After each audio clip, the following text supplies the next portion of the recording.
If there's one thing Liz Truss likes more than a photo shoot styled as Margaret Thatcher, it's a U-turn, and she has changed her mind yet again.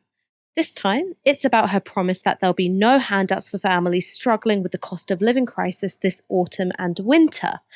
In an interview with the Financial Times last Friday about how she'd help households facing skyrocketing energy bills, Truss had this to say. Of course, I will look at what more can be done, she said, but the way I would do things is in a conservative way of lowering the tax burden, not giving out handouts.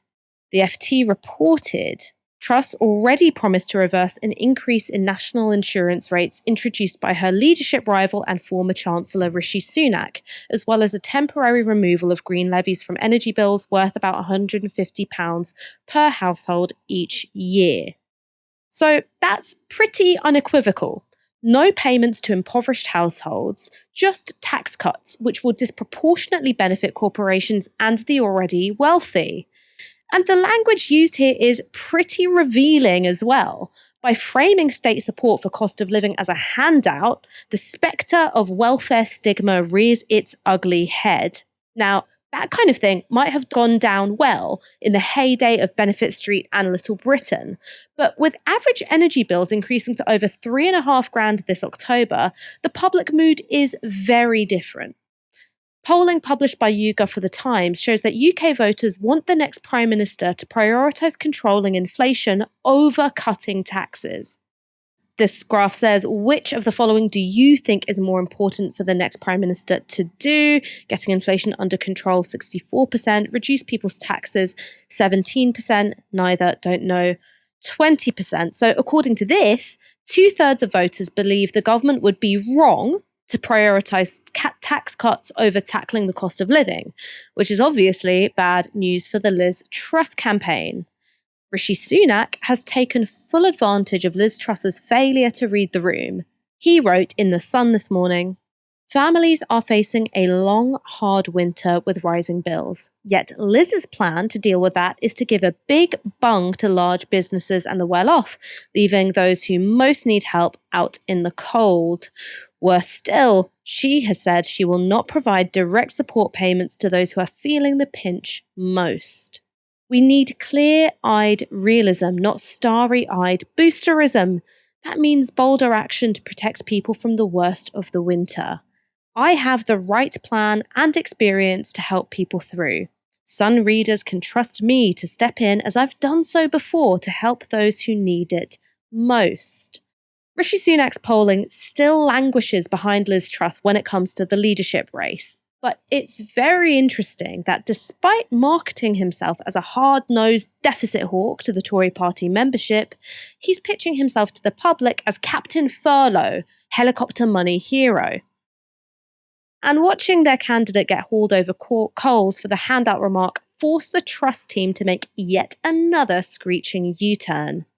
Here's what Liz Truss supporter Penny Mordaunt had to say about it. She's not ruled out all future help. In fact, part of the reason for her putting an emergency budget forward is to really address some of these issues. But what she has, I think, rightly challenged is the wisdom of taking large sums of money out of people's pockets in tax and then giving some of it back in ever more complicated ways. She's making a general point about the merits of enabling people to keep more of what they earn. And I think that is the right principle. Penny Mordaunt there claiming that Liz Truss had been a victim of misinterpretation. Of course, this isn't the first time that poor Liz has been subject to the indignity of being reminded of her own words. First, it was citing the economist Patrick Minford in her claim that tax cuts would reduce inflation, only to distance herself from the fact that he also said that interest rates would have to go up to 7% to make that happen.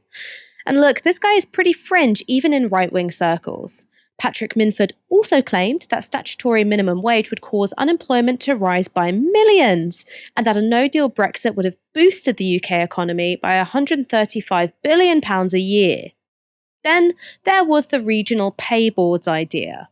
Truss claimed that having regional pay boards set civil servants' wages would save £8.8 billion a year.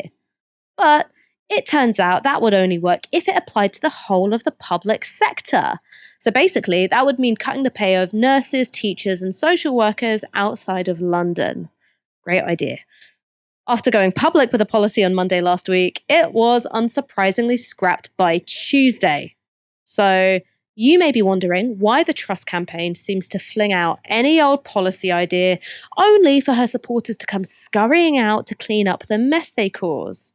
John Stone from The Independent offered this explanation. Liz Truss is probably closer to the free market think tank nexus than any PM we've ever had. Her regional pay policy was based on proposals from the Taxpayers Alliance and Policy Exchange. U-turn was an early example of what happens when those ideas make contact with reality. I'm joined now by Moya Lothian-McLean. Moya, Liz Truss's supporters insist she's been unfairly interpreted.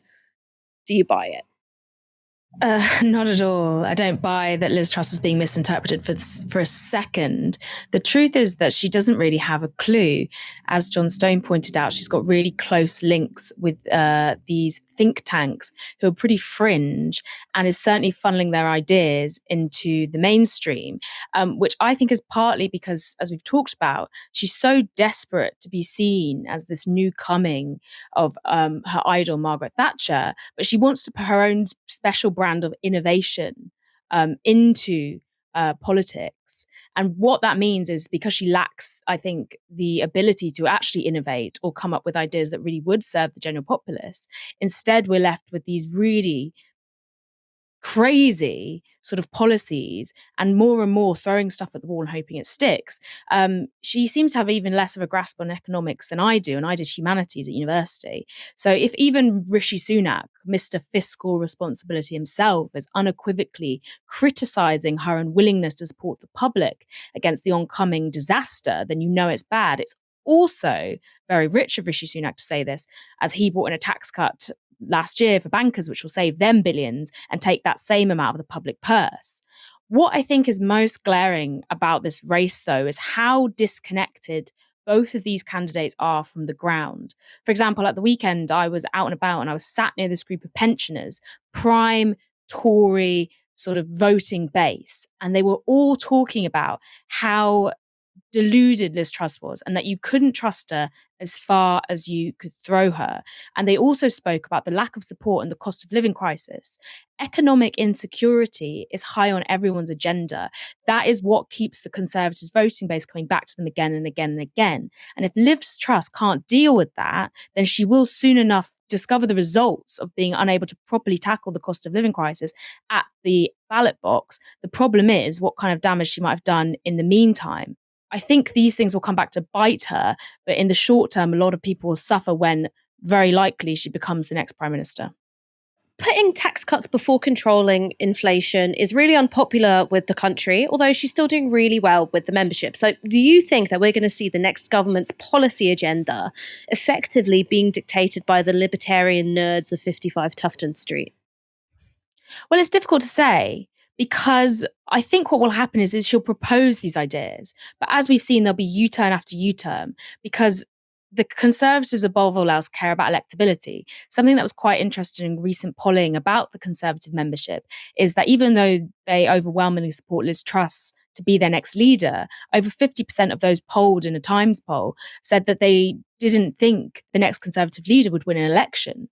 So the Conservatives are used to being a winning party. They're seeing that that's sort of slipping away. They're seeing, for whatever reason, the people that they're putting to the fore of leadership and the forefront of their party are not popular with the general public. Their ideas are not taking root.